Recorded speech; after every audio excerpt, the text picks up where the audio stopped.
ইবাদতের উপরে টিকে থাকা। আমি গতকালকে সন্দ্বীপ গেছিলাম, সন্দ্বীপ চট্টগ্রাম, চতুর্দিকে বঙ্গোপসাগরের মাঝখানে এই দ্বীপ, স্পিড বোট দিয়ে যাইতে হয় উত্তাল ঢেউয়ের মধ্যে।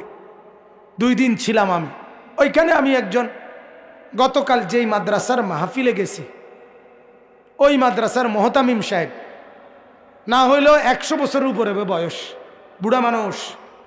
আজীব এক জিনিস দেখছি আমি, ওনারে দেখছি আমি 2 বারই। উনি নামাজে সারাক্ষণই চেয়ারে বসে থাকে। নামাজের টাইমে দেখলাম উনি দাঁড়াইছে, দাঁড়াইয়া নামাজ নিয়ত বাঁধছে ইমাম সাহেবের পিছনে। মনে 4-5 মিনিট পরে বা 5-7 মিনিট পরে উনি বসে গেছে, নিচে মাটিতে বসছে আর কি, বসে বাকি নামাজ পড়ছে। আবার একটু পরে দাঁড়াইছে, আবার একটু পরে বসে গেছে। এমনি এমনি নামাজ শেষ করে। তখন আমি বয়ানে বললাম, আমার বুঝে আসছে আল্লাহর এই বান্দা আল্লাহকে বলছে, মাওলা নামাজে দাঁড়ানো যে ফরজ, আমি আমার সাধ্যটুকু দিয়ে দাঁড়াইছি, আমি যখন আর পারছি না তখন তোমার জমিনে বসে গেছি।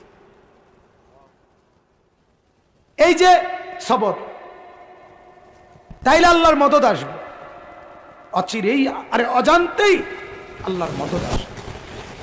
আল্লাহ তাআলা বলেন ইবাদতের মাধ্যমে সবর, পৃথিবী উল্টে যাবে। আমার বন্ধু কিছু, আমার ইবাদত ছুটবে না। ওটা পৃথিবী ল্যাংটা হোক, আমি ভিন নারী দেখব না। গোটা পৃথিবী সুদ খাক, আমি খাবো না। অর্থাৎ যেই কোনো প্রকারের গুনাহ থেকে নিজেকে মজবুতির সাথে বাঁচিয়ে রাখা, এটা সবর। এটা কি বলেন না? আমরা কিন্তু সবর বুঝি কোনটারে? সব দিকে না ফাইরা অহনার জুত করে বইয়া তাহন সবর করা। না না, সবর এটা 3 নম্বর অর্থ। প্রথম অর্থ হইল ইবাদত, এটার উপরে সবর মানে জমে থাকা, গুনাহ না হওয়ার উপরে সবর করা। যুবক যদি সিদ্ধান্ত নেয় গোটা পৃথিবীর নারী আমাকে বলুক, আমি তার দিকে তাকাবো, আমি তাকাবো না, আমি আল্লাহকে ভয় করি। আর শাজিম থেকে আল্লাহ তাআলা বলবে